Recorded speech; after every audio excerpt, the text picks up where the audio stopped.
Čus lidi, já zdravím dalšího videa a dneska tady máme zase klasický rychlý unboxing, pár věcí, takže to rychle prolítneme a samozřejmě ty zajímavé věci necháme až nakonec.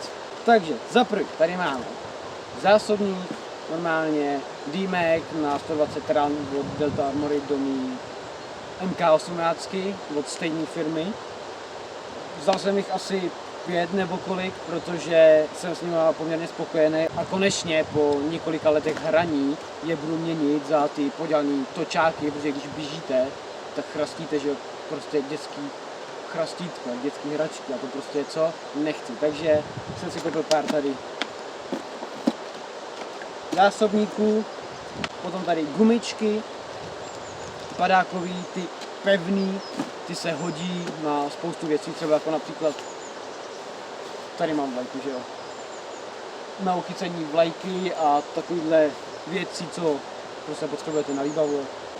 Poté tady mám holster na Glocka se svítilnou od FMA, potom klasicky FMA zase, lékárničku, jak nosívají ze zadu na opasku, takovou tu rychlou vytahovací, si můžeme rozbalit taky.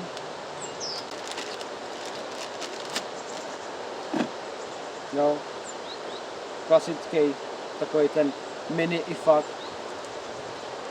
to si potom dám na opasek. A poslední věc, co tu mám, je replika vlastně slaňovacího popruhu.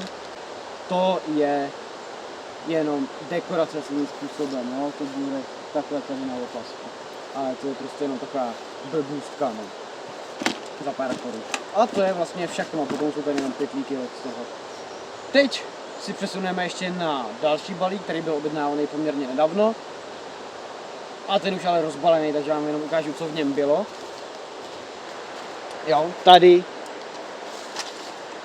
puška z Airsoft Pro.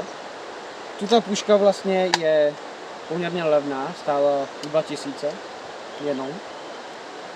A byla objednávaná jenom kvůli jedné věci a to, protože my máme v plánu natáčet Last of Us. Takže tuto puška byla objednávaná jenom kvůli natáčení Last of Us, aby jsem měl prostě jenom nějakou dřevěnou pušku do prostě videí a natáčení na těch pár záběrů prostě. Jo? Tím pádem jsem vám prostě vyspoileroval jeden náš projekt, ale ještě si budete muset počkat, protože se to bude natáčet druhá část v zimě, takže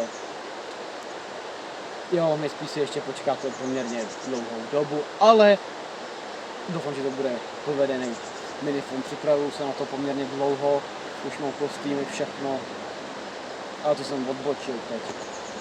Letos máme spoustu, jakože fakt spoustu projektů a plánů, tak jsem zvědavej, kolik jich vyjde. Jo, protože jenom vám prostě nakousnu pár plánů, jo. Máme v plánu natočit Metro 2033, nebo prostě veškerý Metro jako IRL, protože zbraně už mám na to. To možná jde samostatný video zbraně z Metra, co jsem vyráběl. Pokud by jako někoho zajímalo, pokud je tady fanoušek nějaké další Metra věci. To jsou takový minifilmy. Co se týče Airsoftu, tak máte se na co těšit ohledně zbraní, protože na léto, nebo prostě až bude teplejš, no už vlastně můžeme začít teď, protože je dostatečně teplo na plynovky, máme minimálně 5 plynovek nových, takže prostě na to se můžete těšit. Plus ještě budu dělat recenzi na tu moji MK18 novou, již jmenovanou s těma zásobníkama, vesty, nový vesty, prostě nový věci, máme toho hodně. A ještě tak jako to, co je poměrně zajímavý, bylo zajímavé v tom balíčku s tou puškou, je insert do Dragunova na CO2 bombičky, čili vlastně já jsem to narval do 50. Takže ta 50 bude dát docela šlo. A to je pro dnešní video všechno, já doufám, že se líbilo a zatím čus.